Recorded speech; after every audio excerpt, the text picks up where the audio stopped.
comigo nessa obra de salvação. Ou seja, que consolo maior para nós do que saber que Ele quer que eu esteja com Ele. Essa é a esperança do céu. Sim, eternamente estarei com Ele um dia.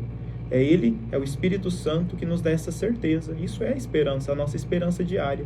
E quando nós agora compreendemos essa terceira virtude teologal, a gente vai entender que eu desejo esse céu. Eu quero sim habitar junto com Deus na eternidade. Eu quero servi-lo. Mas agora essa obra, essa ação concreta precisa se concretizar. E se concretiza com a força do Espírito Santo. E a força do Espírito Santo vem nos dar a capacidade de agir, e agir como Cristo. O Evangelho de hoje, ele é muito interessante, que nos mostra que o que Jesus veio nos ensinar foi, na verdade, um mandamento novo. Ele mesmo disse isso, mas de tão novo que, querendo ou não, ele ultrapassa tudo o que foi ensinado até aquele momento. Nós aprendemos desde a catequese que os 10 mandamentos foram dados por Deus, os 10 mandamentos são necessários para a nossa salvação. Mas Jesus, nesse evangelho de hoje, vem nos mostrar que aqueles 10 mandamentos não é nada comparado ao mandamento que ele vem nos dar. Ele vem nos mandar. Ou seja, eu vos dou um novo mandamento, amai-vos uns aos outros. Ele continua, como eu vos amei, assim também vós deveis amar-vos uns aos outros. Ou seja, antes, no Antigo Testamento, não havia essa condição. Era para que amemos, né? Jesus mesmo resume os 10 mandamentos, ou seja, em amar a Deus e ao próximo como a si mesmo. Mas agora, na Santa Ceia, no último, dia, junto com os seus apóstolos ali, ele vem dar uma missão àqueles apóstolos, à sua igreja, para amar como ele amou. Mas como nós vamos amar como Deus amou? Como nós vamos ter essa capacidade? Ou seja, humanamente, lembra, nós dividimos as virtudes cardeais, que são virtudes humanas, virtudes morais, virtudes que qualquer pessoa pode conseguir, pode alcançar. E agora nós estamos falando das virtudes teologais, que é Deus que nos dá essa graça. Sem Deus, nós não podemos alcançar essa estatura de Cristo. Quando Cristo vem nos dar esse mandamento do amor, amar como Ele amou, é porque Ele vai nos dar essa graça. E essa graça nada mais é do que a virtude teologal da caridade. E eu gostaria primeiramente, de contar uma história, o Padre Renan contou ela esses dias, é uma história que nos explica muito bem como deve ser a nossa caridade. E quando a gente fala aqui, caridade cristã, tá bom? Caridade, lembra, quando eu falo de caridade, eu estou falando de amor, é a mesma coisa, tá bom? Mas que amor é esse? É um amor como o mundo prega ou um amor como a igreja prega? Estou falando de virtude teologal, ou seja, cristã, virtude cristã. Então é esse amor cristão. O Padre Renan contava a história de que uma mãe estava enlutada, estava triste, meio depressiva, não tinha mais gosto para nada porque tinha perdido um ente querido. Se eu não me engano, não sei se era o marido ou era o pai, ou seja, era muito próximo, a família. Então, ela estava toda enlutada, toda triste, não queria fazer mais nada, estava no início de depressão, estava um caos, Olhando para aquela pessoa, você viu uma pessoa triste, uma pessoa que não tinha mais ânimo e não tinha mais motivos para viver. Parece que ela tinha perdido tudo dela.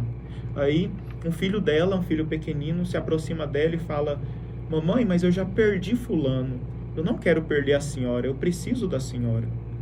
Aquela mulher, ouvindo aquelas palavras da criança, do filho dela, ela percebe que ela não pode ficar prostrada ali naquela cama. Ela precisa servir, ela precisa amar alguém. Alguém precisa dela. E a caridade cristã, essa virtude teologal, nada mais vai nos conscientizar do eu preciso encontrar minha alegria. Aquela mãe encontrou alegria quando ela compreendeu a missão dela. Encontrar alegria no serviço, no dar a vida.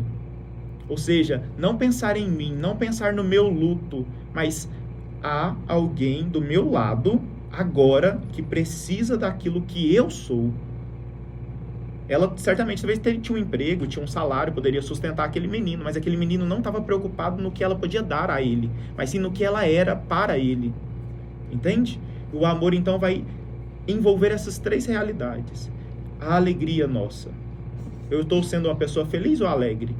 Por que eu estou sendo uma pessoa triste nesse mundo? Eu estou vivendo para mim ou para o outro? E eu estou sendo para o outro o que eu sou ou apenas o que eu tenho? O que eu estou dando para o outro? 3 realidades importantíssimas para a gente compreender o que é a verdadeira caridade cristã. O que é, de fato, amar como Cristo amou. Quando a Neuci falou, né, Cristo que deu a vida pela igreja, tanto que a amou, e nós, o que é esse dar a vida? A gente poderia acreditar, né, ou entender a caridade, ou esse amor para com o outro, de modo que a gente entendesse como uma filantropia, né, uma ajuda assim, financeira ao outro. Aí a gente tem, mesmo se a gente compreender desse modo, a gente tem 2 problemas aqui. Eu posso olhar a caridade numa caridade virtual, ou seja, eu até tenho um sentimento, né? Nossa, eu tenho mesmo que ajudar o outro, eu tenho mesmo que ajudar o pobre, coitadinho daquele mendigo que eu vi na rua e etc. Mas não passa disso, não passa do sentimento. Entende? É virtual, é uma caridade assim, nossa, eu tenho um sentimento de amor, mas na prática aquilo não se concretiza. Você sente, mas você não concretiza o amor.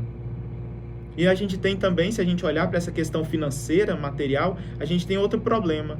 A gente considerar que basta eu dar o material, basta eu dar o dinheiro.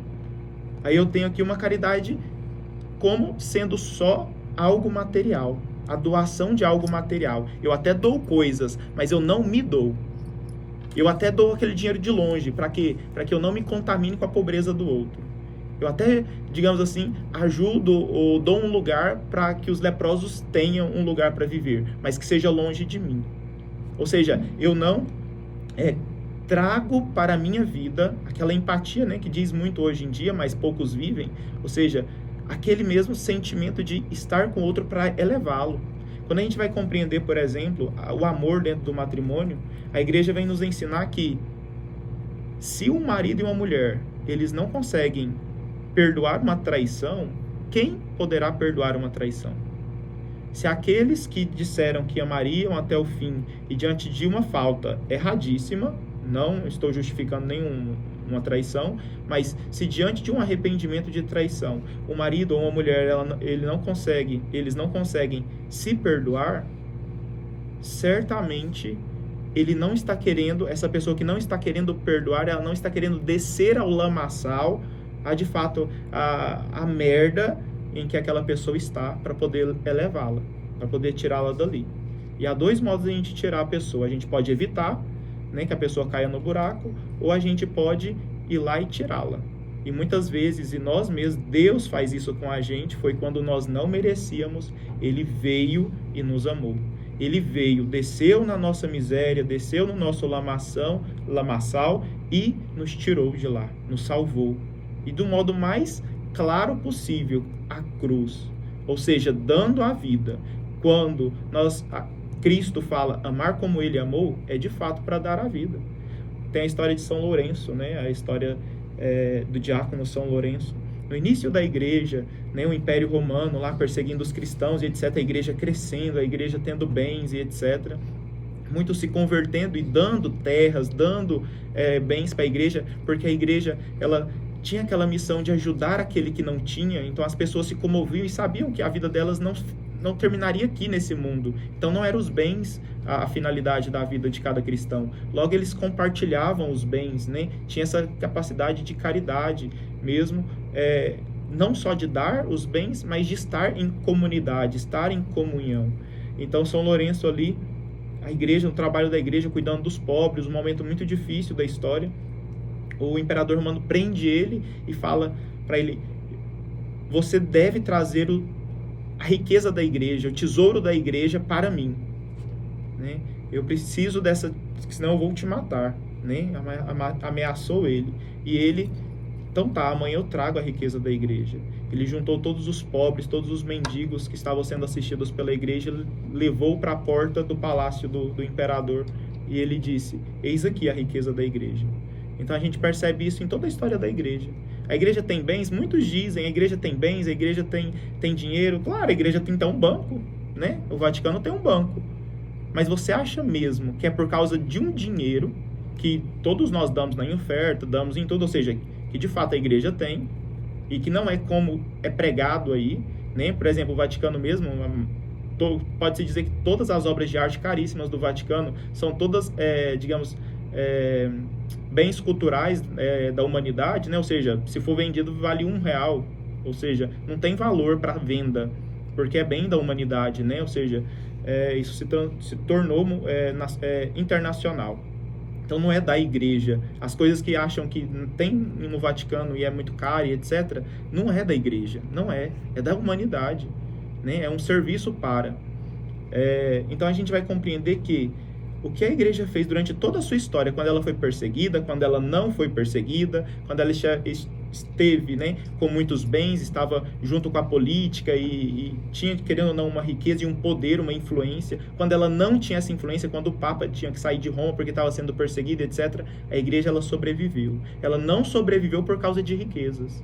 Como São Lourenço vem nos mostrar. Qual é o bem da igreja? A caridade que ela realiza ao outro. O que transformava o coração daqueles primeiros convertidos? Nada mais do que aquela comunidade cristã que nascia, que crescia, em que eles viviam em comunhão. Um amava o outro, e isso transformava os corações. E o Papa Bento XVI vem dizer, a igreja ela não cresce por proselitismo, por pressão, ela cresce por atração. Nós fomos atraídos à igreja. Se nós estamos na igreja hoje é porque nós um dia decidimos ou olhamos para a igreja e fomos atraídos. Algo nos atraiu, algo nos encantou e nos encanta até hoje, né? E pode ter certeza que não é nenhuma ação humana por si mesmo. É Deus que foi nos dando essa graça. E essa graça nada mais é do que o amor. E esse amor vai ser traduzido ao amor a Deus sobre todas as coisas. Muito interessante nós meditarmos, né, esse amor que vem da nossa igreja desde o tempo dos apóstolos até hoje. Muitas vezes, Osmar, falando no amor da igreja, nesse amor que a igreja tem pelos pobres, a igreja que cuida dos pobres, a igreja que pega ali o sofrimento dos pobres, sofre com eles. Até uma pessoa estava fazendo uma crítica esses dias sobre a igreja é rica, a igreja tem isso, a igreja tem aquilo, a igreja passa as pessoas para trás, e eu fui meditar. Será que essa pessoa já aprofundou a África que a igreja cuida? Será que essa pessoa já meditou, já estudou o quanto a igreja zela do povo? Quantos colégios, hospitais, creches, né? Lugares que acolhem os pobres. E a maioria desses que criticam a igreja por causa disso tem essa chamada caridade virtual. Eles acham que amam. Eles acham que amam criticando a igreja, eles acham que amam. Mas eles não veem quem de fato está pondo a mão na massa. E realmente eles não estudam, não conhecem nem um pouquinho do que é a igreja. Agora, falando da caridade, fé, esperança e caridade, dons, virtudes que nós adquirimos com o batismo, e ao longo da nossa vida nós vamos exercendo, porque devemos exercitar, devemos fazer exercício da fé, da caridade, da esperança, para que nós, cada dia cresça mais em nós, para que cada dia esse amor de Deus se revele dentro de nós, se revele para o nosso próximo.